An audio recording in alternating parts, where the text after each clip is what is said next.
வணக்கம். வாங்க இன்னைக்கு நோய் எதிர்ப்பு சக்தி தரக்கூடிய ஒரு பொடி எப்படி செய்யறதுன்னு பார்க்கலாம். இந்த பொடி பாத்தீங்கன்னா பால்ல கலந்து குடிக்கலாங்க.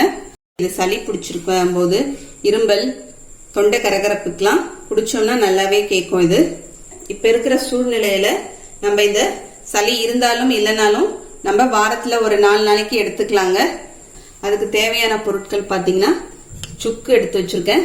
இந்த அளவுக்கு சுக்குங்க, ஏலக்காய் ஒரு 4 ஏலக்காய், இது அதிமதுரங்க, இந்த அளவுக்கு அதிமதுரம், மஞ்சள், விரலி மஞ்சள் 2 துண்டு, இது திப்பிலிங்க, அரிசி திப்பிலி, லாங் பெப்பர் சொல்லுவாங்க, இது ஒரு 8 பீஸ் எடுத்து வச்சிருக்கேங்க.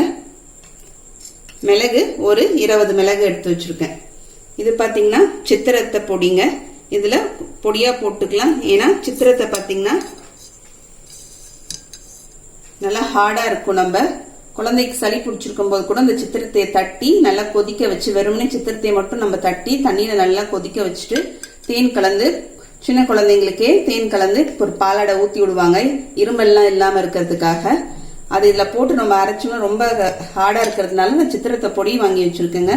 அந்த பொடியை நம்ம இதுல சேர்த்துக்கலாம். சுக்கு, மஞ்சள், அதிமதுரம் 3த்தையும் நான் தட்டி எடுத்துட்டு வந்துடுறேன். இடிக்கிறதுல வச்சு தட்டிட்டு அதுக்கப்புறம் மிக்சியில சேர்த்துக்கலாங்க. இப்ப அடுப்புல நான் பால் போட்டு வச்சிருக்கேங்க. பால் காயறதுக்குள்ள நம்ம அந்த பொடியை அரைச்சிட்டு வந்துட்டு அந்த பொடியை அதுல சேர்த்துடலாம்.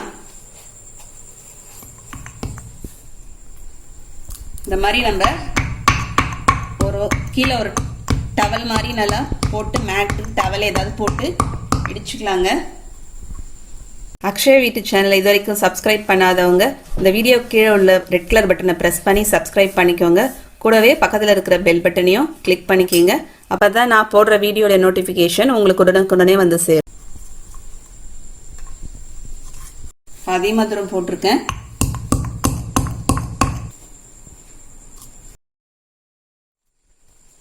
எல்லாத்தையும் இடிச்சுட்டேன். மஞ்சள், அதிமதுரம், சுக்கு 3த்தையும் இடிச்சு வச்சுட்டேங்க. இப்ப எல்லாத்தையும் மிக்சியில சேர்த்துக்கலாம். ஏலக்காய், சுக்கு, ஏலக்காய், அதிமதுரம், மஞ்சள், மிளகு,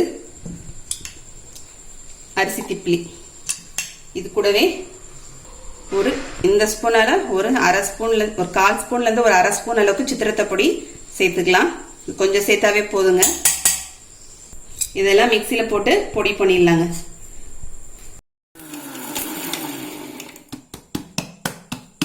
இப்ப நான் பொடியை பவுல்ல மாத்தி வச்சுட்டேங்க. இது பாத்தீங்கன்னா பனங்கற்கண்டு பால்ல போடுறதுக்கு எடுத்து வச்சிருக்கேன். இப்ப நாங்க ஒரு 4 பேர் குடிக்க போறோம். நமக்கு வீட்டுக்கு எவ்வளவு தேவையோ அந்த அளவுக்கு நம்ம பனங்கற்கண்டு சேர்த்துக்கலாங்க.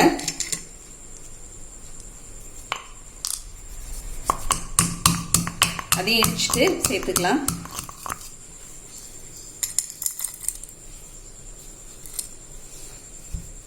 பால் பொங்கிட்டு வருது பாருங்க. இப்ப நான் இந்த ஸ்பூனால ஒரு ஆளுக்கு 1/4 ஸ்பூன் அளவுக்கு இந்த பொடி சேர்த்துக்கலாங்க. எங்க 4 பேருக்குன்றதுனால, நாங்க ஒரு 4 பேருக்குன்றதுனால இதெல்லாம் 1 ஸ்பூன் சேர்த்துக்கிறேன். அது கூடவே பனங்கற்கண்டும் சேர்த்துக்கிறேங்க. இந்த பொருள் எல்லாமே நமக்கு நாட்டு மருந்து கடையில கிடைக்குங்க. தண்ணி, சுட தண்ணியில கூட நம்ம பால் பிடிக்காதுன்றவங்களுக்கு, பெரியவங்களுக்கு தண்ணி நல்லா கொதிக்க வச்சு இந்த பொடியை போட்டு ஒரு கொதி வந்ததுக்கு அப்புறம் எடுத்து வடிகட்டிட்டு அந்த தண்ணியை கூட நம்ம குடிக்கலாம். இது கொஞ்சம் நல்லா கொதிக்கிட்டோங்க. இப்ப பாருங்க, அந்த பொடி போட்டு பால் ஒரு 5 நிமிஷம் நல்லா கொதிச்சிருச்சு. இப்ப நான் ஆஃப் பண்ணிடுறேங்க ஸ்டவ்வை.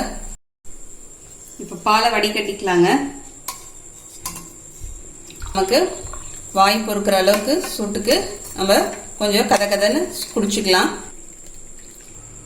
இப்ப நமக்கு நோய் எதிர்ப்பு சக்தி தரக்கூடிய பால் ரெடி ஆயிடுச்சுங்க. இது சளி பிடிச்சிருக்கும் போது, இரும்பல், தொண்டை கரகரப்புக்கெல்லாம் குடிச்சோம்னா நல்லாவே கேட்கும் இது. இப்ப பால்ல வேண்டாம்னு நினைக்கிறவங்க இப்ப இந்த அளவுக்கு நம்ம பொடி எடுத்துட்டு தேன் ஊற்றி குழச்சி சாப்பிட்டுக்கலாங்க. இந்த அளவுக்கு சாப்பிட்டாவே போதுங்க ஒரு ஆளு. நீங்களும் அந்த மாதிரி செஞ்சு பாருங்க. செஞ்சு பார்த்துட்டு எப்படி கமெண்ட் பண்ணுங்க. இந்த வீடியோ பிடிச்சிருந்தா லைக் பண்ணுங்க, உங்க ஃப்ரெண்ட்ஸ்க்கு, ரிலேட்டிவ்ஸ்க்கும் ஷேர் பண்ணுங்க. மறக்காம சப்ஸ்கிரைப் பண்ணுங்க. கூடவே பக்கத்தில் இருக்க பெல் பட்டனையும் பிரஸ் பண்ணிடுங்க. அடுத்த வீடியோல பார்க்கலாம். தேங்க்யூ.